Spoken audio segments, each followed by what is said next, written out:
Good afternoon. This is Passionate Bliss, and I am here with Married to Medicine, episodes 19 and episode 20, which includes the season finale.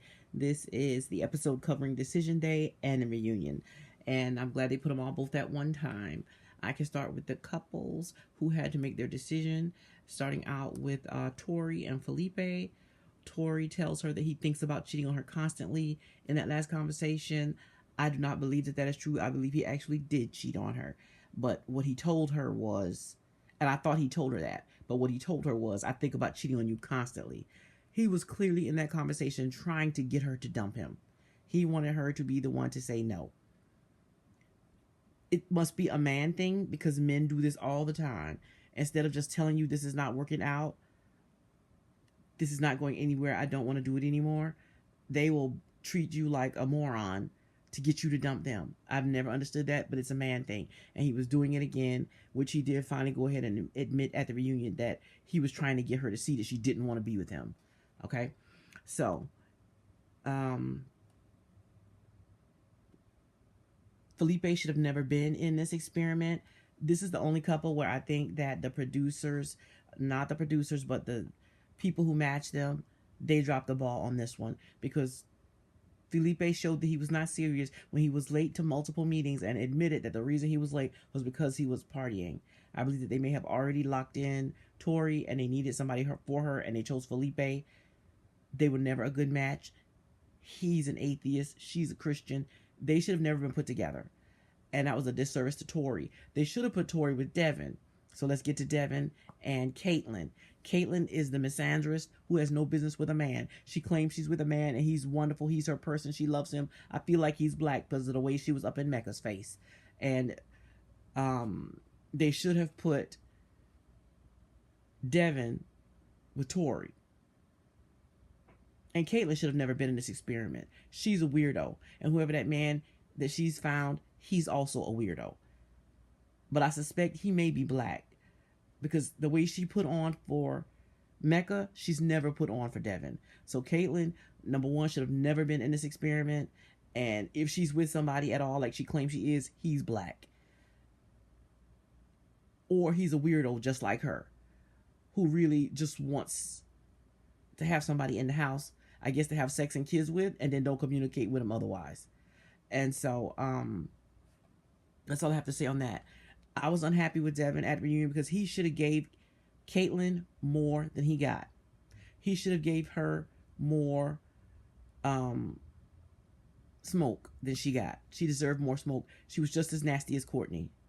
Courtney should also have never been on the show. But let me stay in line with what I'm talking about. Okay, so Tori and Felipe should have never been there. They both said no on decision day. A year later, they still can't stand each other. But he did admit that him saying he constantly wanted to cheat, that's a bad look for him going forward in the future for dating. So he had to walk that back. So he walked it back and said that he didn't constantly think about cheating. He never cheated on her. He was just too immature to say, I don't want to be with you anymore. This feels like work.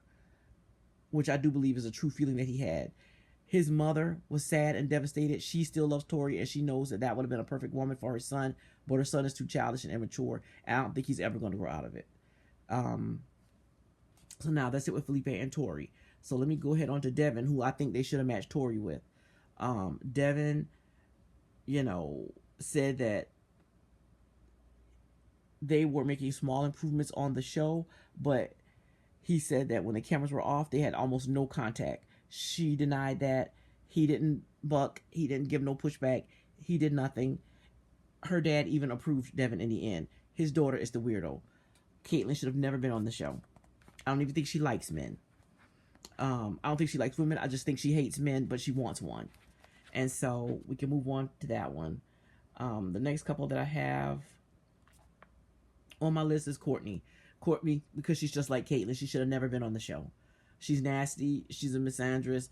I don't think she liked men. She claimed that she have a man that she's seeing now. The man they showed in the audience looks to be at least 10 to 15 years younger than her. So maybe she wants a child that she can push around and bully. And he probably has mommy issues if he can be with Courtney. I do like all the smoke that Courtney got. Adam tore into her. Adam said he would have dumped her in a week because she claimed that Adam was the most handsome man there. Adam said She was nasty to him the entire time. I felt bad for him, and they all agreed. They asked took a poll of the men and asked the men, which one of y'all think that she was rude and mean and nasty to him. All the men raised their hand, and low key, the male counselor, he kind of co-signed it. He said that I looked at Nick the whole time. I said, God, Nick is really trying, but she was doing the same thing I said she was doing all season. She was nasty to him, criticizing him, picking him apart the entire time. For some reason, she just never wanted to be this man, talking about he never came out, but then she cut him off at the knees every time he talked. So Courtney should not have been on this show. She should not have been with anyone. And I love the way Adam checked her, and he checked her hard. She cried. I'm okay with that. The next couple that we have is Marissa and Adam. Marissa and Adam both said no. I thought they were going to both say yes. But I wasn't really sure about Marissa, because Marissa, and she admitted to this, she was not honest about how she felt. She was not putting her needs first. She wasn't putting herself first. She wasn't really asserting anything except that she wasn't going to play all that pickleball. And she said that he withdrew and did a complete 180 after they had that horrible day of pickleball with the other couple. They didn't show that on the camera. All they showed was them moving right along, them cooking with gas, them laughing and eating, her seeming annoyed with his antics, and they weren't antics. But they didn't really show that on the show. So I was not really sure. I thought Adam was going to say yes, because he indicated he would compromise, he would move. I thought Adam was going to say yes, and she was going to say possibly no. It was difficult to tell because she was never honest throughout this process. But apparently they were being honest with each other behind the scenes, and they both ended up saying no. And so that was an appropriate decision as well. The next couple is Bella Jolie and Mecca. I thought they were going to both say yes. They did both say yes. It was a mistake. I wanted for her to say no. Mecca does not like black women. And he can tap dance. And so when she said yes, because she wanted to take that chance. And also, I think that because she was putting Mecca first, she did not want him to receive another public rejection from a black woman on television. She didn't want to be the one to wear that coat. And she thought, hope against hope, maybe he does mean it and he will be better from now on. But he proceeded to show her within weeks, not even a month afterwards, they were separated, because he went to more than one event with him. He was flirting and hard in the paint behind all the other women at the party. She was embarrassed enough and finally humiliated enough to call it quits on Mecca. Mecca just didn't want to lose on TV. That's all it was. And that's why he said yes. He wanted to make her dump him so that his father would be satisfied, and this whole thing, this whole nightmare for him could be over. And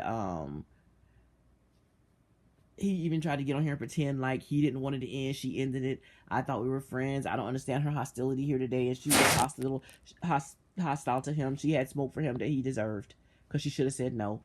And I wish she would have been true to herself. And she, I think, was a little bit mad at herself that she said yes when she should have said no. I think she was mad at herself more than she was mad at him. And also, I feel like her friends and family slapped some sense into her after she got home, and Mecca had no room for leeway after that, and it was over in a month.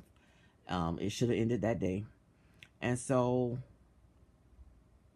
the next couple, let me see, Michelle, the Chinese woman, and the tall basketball player man, they're cooking with gas just like they always were.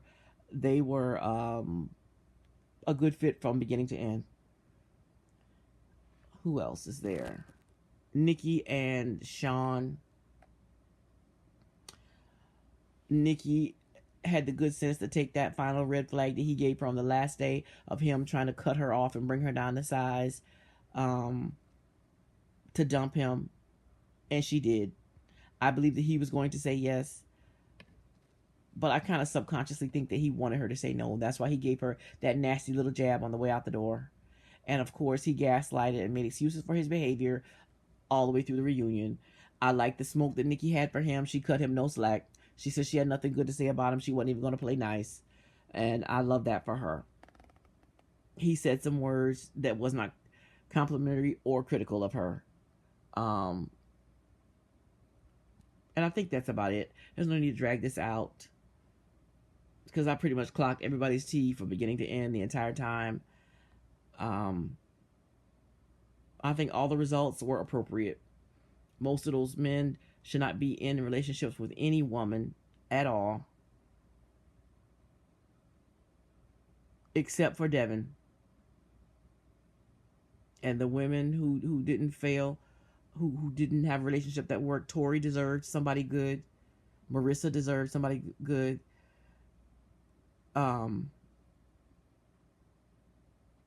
I think Marissa, they who I think would have Marissa I think would have done good with Devin too. Marissa or Tori could have went with Devin.